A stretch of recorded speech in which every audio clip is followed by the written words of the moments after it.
السلام علیکم ګرانو دوستانو. نن به زه تاسو ته د کرکټ په هکله باندې یو څو تازه او ډېر مهم خبرونه درکړم. هسې خاص کر زه به تاسو ته ووایم هسې ایشا کپ نه مخکې د آی سی سي له طرف نه د افغانستان رشید خان او مجیب زدران ته یو ډېر د خوشحالۍ خبر راغلی ده. بل به زه تاسو ته د پاکستان پخوانی لوبغاړی وسیم اکرم بیا د افغانستان ملي ټیم په هکله باندې څه ویلي دي او دې نه علاوه به زه تاسو ته ووایم هسې نن دغه په دوبۍ کې د افغانستان لوبغاړي د پاکستان لوبغاړي او د هندوستان لوبغاړو خپلو کې سره کتنه هم کړې ده. په دوبۍ لیګ کې دغه د ټولو ټیمونو سکواډونه به هم زه تاسو ته په نن ویډیو کې وښیم. مهم معلومات در سره شریکوم. ویډیو تر آخره پورې وګورئ، په هر څه به تاسو پوه سئ.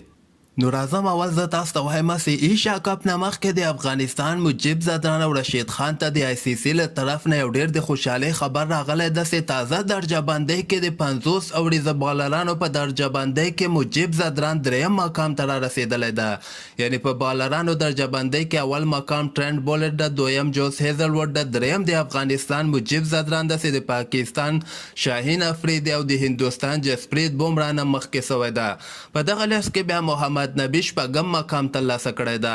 او د شروریزو بالرانو درجه بندۍ کې رشید خان چې کوم ده هغه بیا پنځم مقام ته دوباره راغلی ده. مخکې رشید خان اووم مقام ته رسېدلی و، خو تازه درجه بندۍ کې بیا رشید خان ویندو هرسنګه د سریلانکا لیګ سپینر چې کوم ده هغه نه مخکې سوی ده. اول نمبر باندې جوس هیزلوډ ده، دویم نمبر باندې تبریز شمسی ده، دریم نمبر باندې عادل رشید ده، څلورم نمبر باندې زمپا ده او پنځم نمبر باندې رشید خان بیا د شروریزو بالر درجه بندۍ کې راغلی ده. د نه علاوه به زه تاسو ته د پاکستان پخوانی لوبغاړی ډېر مشهوره لوبغاړی وسیم اکرم چې کوم ده د بیا د افغانستان ملي ټیم په هکله باندې داسې ویلي دي چې د افغانستان بیټسمینان که تاسو وګورئ دوی وایي آوټ کېدل نه بیخي ډارېږي نه او زړوله لوبه دوی په شروریزو لوبو کې ترسره کوي. او د افغانستان بالران که تاسو وګورئ خاص کر دغه سپین بولینګ د افغانستان یو منل سوی سپین بالران دوی سره دي او ما ته وایي داسې ښکاري چې د افغانستان ټیم به په ایشا کپ کې ډېرې ښې لوبې ترسره کړي او سریلانکا او بنګلادیش نه به دغه لوبه وګټي او مخکې راونډ ته به که خیري کوالیفای وکړي.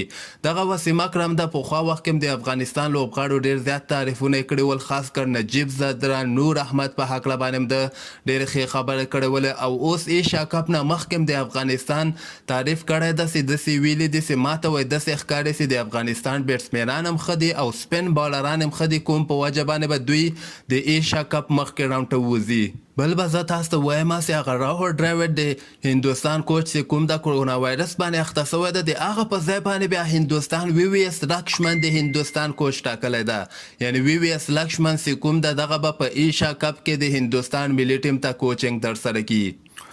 او د نه علاوه به زه تاسو ته وایم چې نن په دوبۍ کې دغه د افغانستان لوبغاړي رشید خان، محمد نبی، د پاکستان لوبغاړي شاهین شاه افریدي، حارث رؤوف او د نه علاوه محمد رضوان، فخر زمان دوی خپلو کې سره کتنه هم کړې ده. یوه ویډیو هم ډېره زیاته په دغه سوشل میډیا کې نشر سوې ده چې ډېر زیات افغانانو خاص کر پښتنو د پاکستان او د افغانستان پښتنو دغه ویډیو ډېره زیاته خوښه کړې ده او هر چا تقریبا خپل پاڼو نه دغه ویډیو چې کومه ده دغه شریکه کړې ده. بل طرف ته د افغانستان لوبغاړي چې کوم دی هغوی د هندوستان لوبغاړو سره هم کتنه کړې، یعنی رشید خان تاسو وګورئ چهل سره هم کتنه کړې ده او ویراټ کوهلي سره هم کتنه کړې ده، محمد نبی هم هارډیک پانډیا سره کتله کړې ده. او دغه کرکټ وایي چې کوم ده دغه د محبت او د مینې لوبه ده، باید دغه کې یعنی دغه سیاست نه باید بیخي جدا سي. او بل طرف ته د هندوستان او د پاکستان دوه مشهوره لوبغاړي ویراټ کوهلي او بابر اعظم هم نن خپلو کې سره کتلي دي.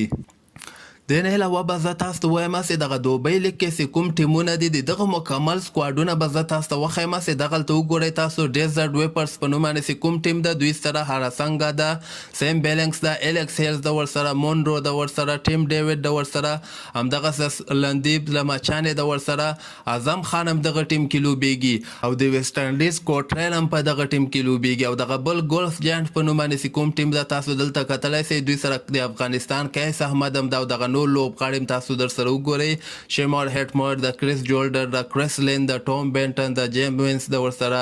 ډریکس د ورسره، ډیوډ ویسي د ورسره او دغه نور لوبغاړي هم تاسو در سره کتلی شئ. دا بل ټیم شارجه واریر په نوم باندې کوم ټیم د دوی سره موین علي، د ډیوډ میلان، د ایوان لیویس، د محمد نبی، د رحمان الله ګوربز، د کریس ووکس، د نور احمد هم د دوی سره، کریس بنجمن د ورسره او دغه مارک ډانیال، نوین الحکم د دوی سره، جی جی سمیت دوی سره ده او دغه نور لوبغاړي هم تاسو در سره کتلی سئ. دوبۍ کیپټل په نوم باندې کوم ټیم د دوی سره تاسو ګورئ د افغانستان مجیب زدن او حضرت الله زازی په دغه ټیم کې اخیستل سوي دي.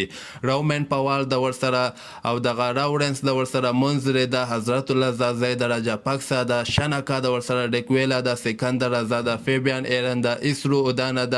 چمیرا د کلیسن د بلیسنګ مزربان د مجیب د دوی سره. او دغه بل ټیم تاسو ګورئ د شاروخ خان ټیم ابو دابي نایټ رایډرز کوم د دوی سره بیا انډری راسل د سونیل ناراین د جونی برینسټو د پال سټرلینګ د کورن انګرام د اسلانکا د اکیل حسین د پرسانا د کومارا د ورسره روي وړاو پور د ورسره او دغه نور لوبغاړي در سره کتلی سئ. دغه د شاروخ خان ټیم کې کوم افغان لوبغاړی نه د اخیستل سوی او ممبئی ایمیریټس په نوم باندې کوم ټیم د دغلته بیا د افغانستان فاضل حق فاروقي ظهیر خان پختین او نجیب زدران درې واړه د ممبئی ایمیریټس په نوم باندې کوم ټیم د دغه اخیستلی. دا نور هم ډېر ښه لوبغاړي اخیستلی ټرینټ بولر د ورسره کیرن پورار ډوین براو نیکولاس پورن د انډری فریکچر عمران طاهر سمیت پټیل ویل سمیت تومسن د ورسره او دغه نور لوبغاړي هم در سره تاسو کتلی سئ. نو دغه شپږ ټیمونه به که خیر په دوبۍ لیګ کې لوبه ترسره کړي. دغسې تازه خبرو لپاره تاسو دغه چینل هم در سره سبسکرایب کولی سئ.